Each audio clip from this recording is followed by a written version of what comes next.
Thank you. Whether I should call you Mr. Program Director, I don't know. But thank you very much for giving me this opportunity to come and pass a vote of thanks. There is one very intelligent man who once said, "We are the wood, and the knife that carves on us is the circumstances." So circumstances of a common nature have brought us together. Yesterday, when we first arrived here, we had this little tension, a fear of the unknown, but with an understanding of the effect that, by the way, we are called dysfunctional schools or non-functioning schools. That kind of a title made us quiet. We could not speak at the beginning because immediately when you raise your hand, you would say, "Oh, by the way, he's raising his hand because he's from a non-functional school or a dysfunctional school." But as time developed, we gained momentum. We began to articulate. We began to speak out whatever we felt needed to be spoken out. We came to the realization that if one part of me is nice, then it means that the whole of me is nicer. If there is school A that works hard and produces good results, it means that we can also produce good results. So that gave us more momentum. It made us to feel like we are performing as well. And come tomorrow, that one teacher that our facilitator talked about here, who is always against the good plans that we come up with, is going to feel the consequences that we come from the workshop and we have been pumped a little bit.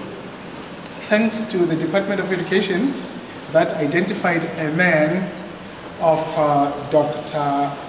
Moavia Gali's caliber, who is a fearless man, who is not afraid to say boo to a goose, telling you straight what needs to be told.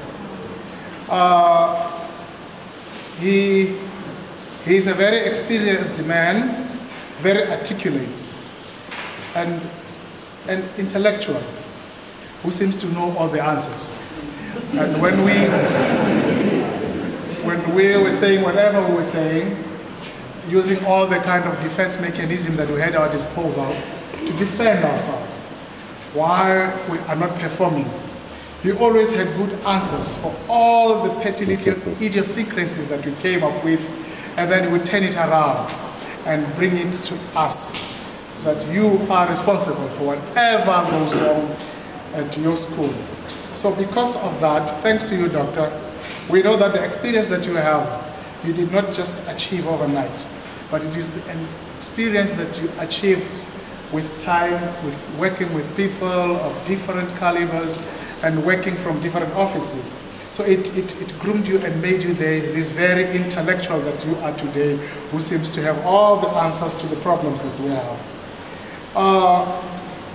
If you were a preacher, sir, I would say you would either be an evangelist or a prophet, because evangelists and prophets are not like pastors. Pastors are nicer when they speak to their people. They always say, "Brethren, let's not do this, let's not do this." But evangelists and prophets, they are not afraid to come to you and say, "If you continue to do that, you'll die." They are very straightforward, and they just speak the things as they are. You told us to be confident. You taught us to protect our educators from external influences. You taught us that a teacher who does not come to work does not get paid. Yesterday I remarked a little bit about that when I had this friend of mine I graduated with at the university. We worked together, and he had this tendency of, during month ends, he does not come to work. 2 days before school closes, he doesn't come, and 2 days after schools are closed, he doesn't come to work, until our principal came up with a strategy and made him fill some leave forms, leave without pay. And then that month he got 600 rands. He never absented himself from school anymore. And all of us that were with him, we were working together, we knew that our principal was capable of making you not to get paid if you would absent yourself from work. And in that circumstance, we were so encouraged by what the principal did, we never absented ourselves from work anymore.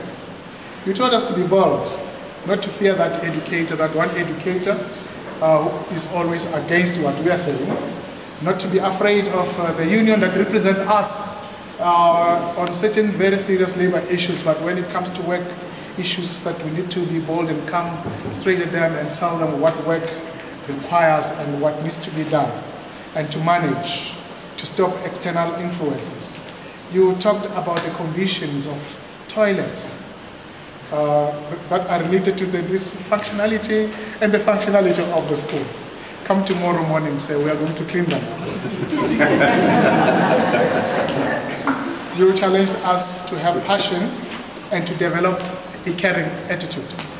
I cannot say everything that you said, but come tomorrow, the attitude, that attitude of caring, that passion for the work that we do, the passion to love the work and to love the children has been challenged.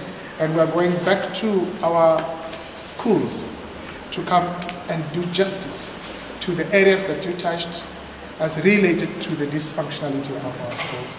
With a few words that I have just said, would love to say, thank you, Doctor. Go back home and tell them that you have told us and we have listened. And we are going to act there too according to what you have been teaching us. Thank you very much.